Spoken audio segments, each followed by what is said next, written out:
Assalamualaikum warahmatullahi wabarakatuh. Kembali lagi bersama podcast kita di SMP Negeri 1 Pringapus di bulan Januari minggu pertama dengan tema disiplin positif dengan pemateri Ibu Astri Indri Wahyuningrum selaku guru bimbingan dan konseling, gitu ya. Selamat pagi Bu Astri. Selamat pagi Pak Rani. Di semester yang baru pasti semangatnya baru ya Bu Astri. Alhamdulillah luar biasa. Kira-kira di semester ini BK punya terobosan apa dulu sebelum masuk ke disiplin positif Bu Astri? Biar nanti kita ngobrolnya itu rada nyambung, nge-mix gitu ya. Kalau nggak nyambung nanti dikira menyambung-nyambungkan kan ya nggak efisien gitu ya. Gimana Bu Astri? Monggo.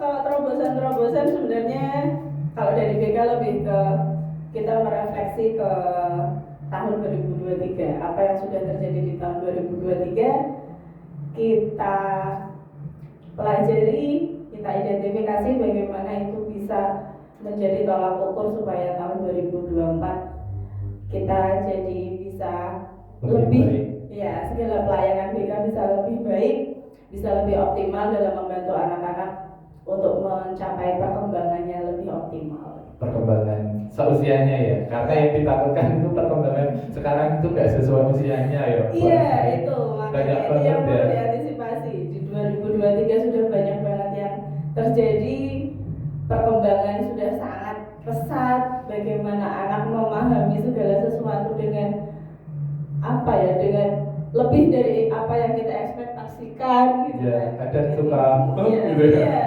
Okay. Kita sampai dibuat takjub oleh anak-anak bagaimana mereka bersikap, bagaimana mereka memahami sesuatu, bagaimana merespon, itu sungguh luar biasa.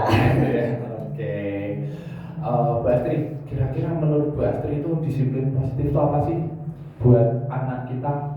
Iya, disiplin positif itu lebih ke pendekatan yang memampukan anak untuk lebih memahami dan mengendalikan perilakunya sehingga dia bisa dengan penuh kesadaran itu mampu bertanggung jawab atas apa yang dia lakukan, baik yang sesuai ataupun yang tidak sesuai.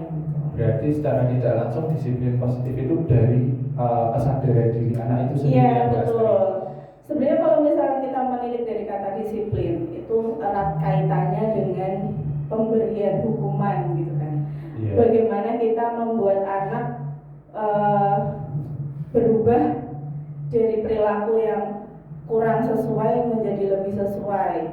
Dan kadangkala itu disiplin, penerapan disiplin yang diberikan itu adalah dengan menggunakan hukuman. Padahal sebenarnya hukuman itu secara jangka panjang itu sangatlah tidak efektif, karena hukuman itu akan memberikan banyak dampak seperti menjadi anak jadi rendah diri, menjadi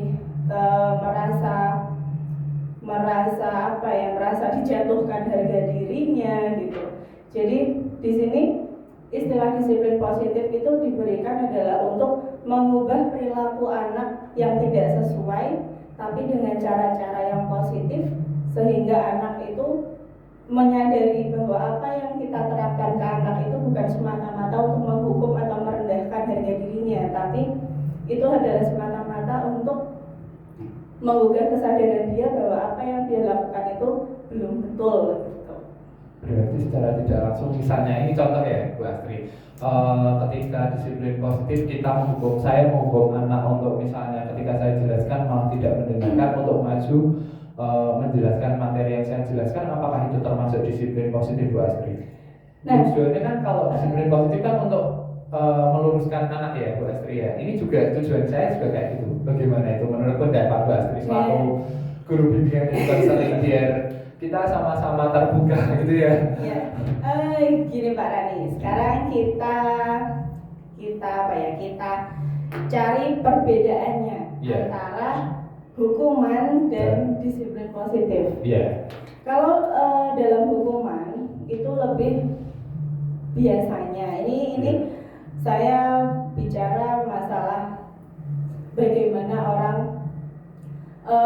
menerapkan hukuman. Biasanya hukuman kan bersifat agresif, jadi mengandung kekerasan, baik fisik maupun verbal gitu. Jadi agresif di sini tidak hanya sekedar yang fisik, ayo push up atau lari atau muter lapangan. Itu kan contoh hukuman. itu yang hukuman secara fisik. verbal. Secara verbal kayak kita melontarkan kata-kata yang sekiranya tidak pantas. Hei kau, nakal sekali gitu ya. Kalau Pemahaman terbuka gitu ya. ya, kalau diminta seperti model hukuman yang serta-merta anak harus berubah, itu dengan disiplin positif mungkin tidak begitu terlihat gitu, tidak terlihat secepat model hukuman gitu. Padahal kita yang kita tembak di sini adalah perkembangan jangka panjangnya, bukan jangka pendek. Kalau hukuman itu hanya bersifat jangka pendek saja. Jadi serta-merta anak itu ya memang diem, patuh. Misalnya kita ada anak yang membolos, melompat pagar. Itu fenomena di alam kita gitu. Melompat pagar misalnya di jam-jam pelajaran yang efektif gitu ya. Di jam pelajaran jeda istirahat memilih untuk melompat atau kabur atau kemana atau mungkin sekedar tidak masuk kelas gitu. Untuk kalau misalkan kita terapkan hukuman, sekedar hukuman, iya memang serta-merta anak itu takut. Iya, anak itu takut, anak itu terkesan kapok, tapi ternyata setelah kita kaji di belakang kepatuhan mereka sesaat itu, mereka akan abai karena itu bukan dari kesadaran mereka. Sedangkan kalau dikaji melalui cara disiplin positif itu, yang pertama kita lakukan adalah identifikasi dulu. Jadi kenapa anak-anak itu kabur atau bolos gitu ya. Kenapa dia tidak tertarik di dalam kelas gitu. Jadi kita kaji dulu apa yang membuat mereka melakukan itu. Dan sebelum kita diskusi sama anak gitu, sebelum kita ketemu atau diskusi sama anak, kita sebagai guru itu harus menerima apapun keadaan anak, baik itu positif atau negatif. Karena apa? Karena itu akan mempengaruhi persepsi kita ke anak. Ketika kita anak masuk dengan kondisi dia kalau dibilang kesakitan kok ya kasihan, maksudnya dia dalam kondisi bersalah gitu. Dalam kondisi bersalah, terus kita tidak menerima dia dengan apa adanya, tapi kita sudah dengan persepsi subjektif kita, oh lah anak ini memang bandel, anak ini nakal, anak ini memang nggak niat sekolah.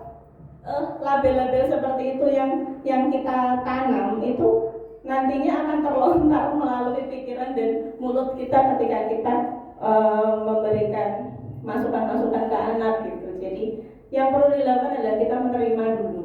Menerima bagaimanapun keadaannya. Misalnya ini secara tidak langsung ini cerita 70% anak kita kan Bu Astri tahu sendiri broken home gitu ya. Jadi bapak ibunya menikah, bapak ibunya cerai, anaknya ikut yang jadi kan mungkin tingkat keharmonisan atau kedekatan dengan orang tuanya kan belum terbangun. Berarti secara tidak langsung ini kita jadi orang tua kedua. Bu Astri lebih mendekatkan diri ke anak. Itulah Pak Rani, makanya yang membuat apa yang sudah terjadi, kenapa bisa begitu, terus latar belakangnya seperti apa gitu.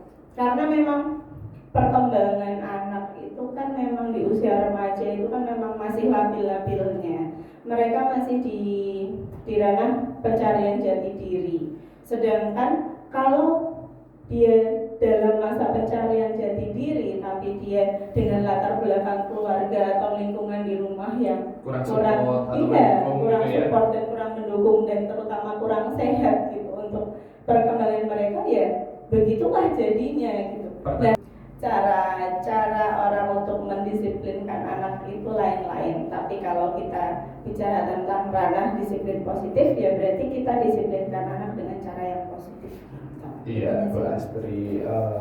Anak juga butuh proses. Mengubah perilaku itu tidak seperti kita bikin mie instan gitu.